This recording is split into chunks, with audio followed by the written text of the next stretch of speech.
Okay, so good evening, everybody. We're going to go ahead and get started. And thank you so much for joining us. I know we have a few other people who will be kind of joining us as we go along, but thank you for joining us for our seminar. We have kind of a long name, Cost Saving Tips to Make Your Home More Efficient and Environmentally Friendly. But we really wanted to capture just the essence of what this is all about. And there's just so much. In addition to that, I think we left out actually healthy.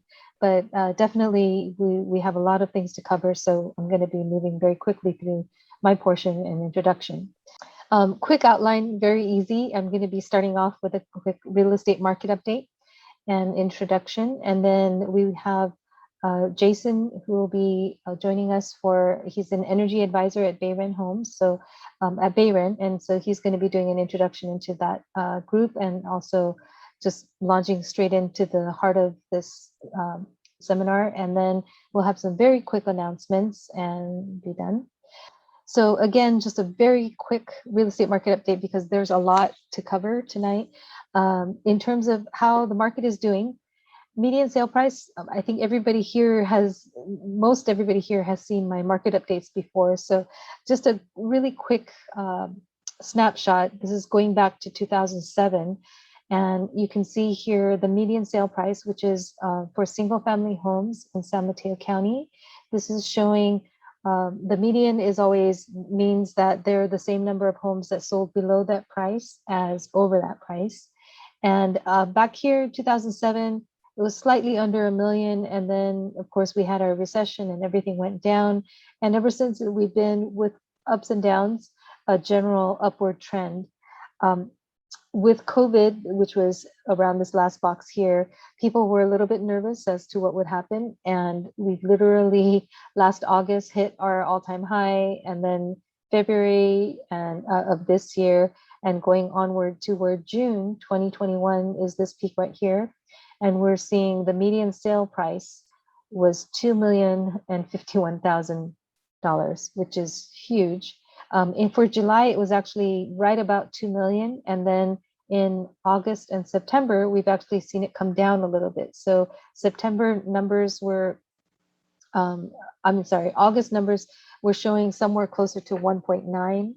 We came down a little bit from that 2 million, but it's kind of boggles the mind. I remember thinking when I was doing these presentations earlier, that was back here, and we're thinking, the median sale price is at 1.5, 1.6, 1.7, and that felt crazy.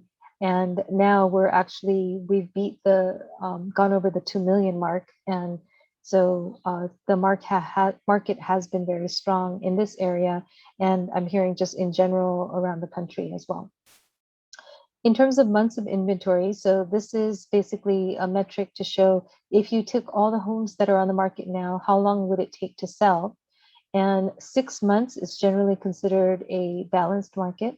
Anything under that is considered a seller's market, and anything over that considered a buyer's market. The middle of this chart here, this horizontal line is the 6-month mark.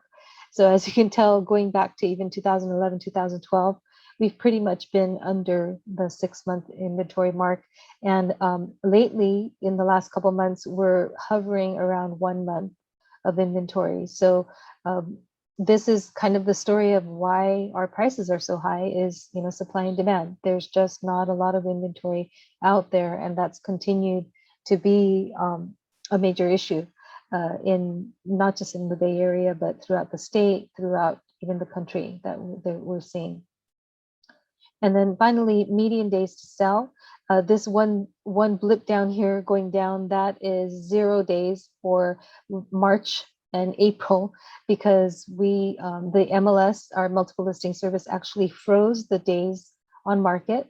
So that's why we see the 0 here. It's not because every house sold as soon as it was on market, but the data points kind of went away temporarily. But as you see here, the lowest bar here is for 10 days. So the median number of days it takes from a house going on the market, being listed on the MLS, and then being able to actually accept an offer, that amount of time in San Mateo County has been ranging somewhere in the 10-day, so that's about 1.5 weeks, so 1 to 2 week range. Of course, it differs depending on which city specifically, it depends on which price point, but this is a pretty quick turnaround. And that's what we've been seeing with the low inventory, with still good buyer demand. It makes sense why we would have the median sale price be as high as it is. So just up or down, are we going to continue to on this trajectory? There are a lot of different mixed opinions. Some people think that, the little bit of downward that we saw to go to the 1.9 million is end of the summer. So it could be just a seasonal trend that we usually see things slowing down a bit towards the end of summer. And we do have a little bit of a bump traditionally in the fall time. Will that happen or not? I'm still personally not sure, because I think just anecdotally, we are hearing that things are taking a little bit longer, things are a little slower.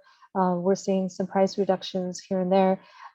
It could be that this past spring was so hot that we ended up trying to bump up from there is going to be a little bit of a challenge. There are a lot of different other factors in the economy that we're watching out for. And of course, COVID is still with us. So we'll be watching for that and seeing what kind of a fall season that we do have, as we're starting to see more inventory come on the market for the fall market, and be able to wrap that up. So up or down, we'll see. Nobody's predicting that prices are going to go way down. If anything, most of the economists are predicting we'll probably continue to have a fairly strong market over the rest of this year and into next spring. And then the interest rates may possibly, right now they're hovering in the high twos. There's a good possibility that by the year's end or by next spring, we'll start seeing them inch up over the threes, which still is great. When I started real estate in 2008, 6% was supposed, I was like, these rates are really good, 6%, and now, we're talking threes, even probably over the course of the next year. And again, economy, we still have to keep a good eye on it because of COVID, because of stuff going on in the government that in terms of what will be happening. I'm sure I'm not going to go into that here, but just something good to be aware of, and we'll continue to keep an update.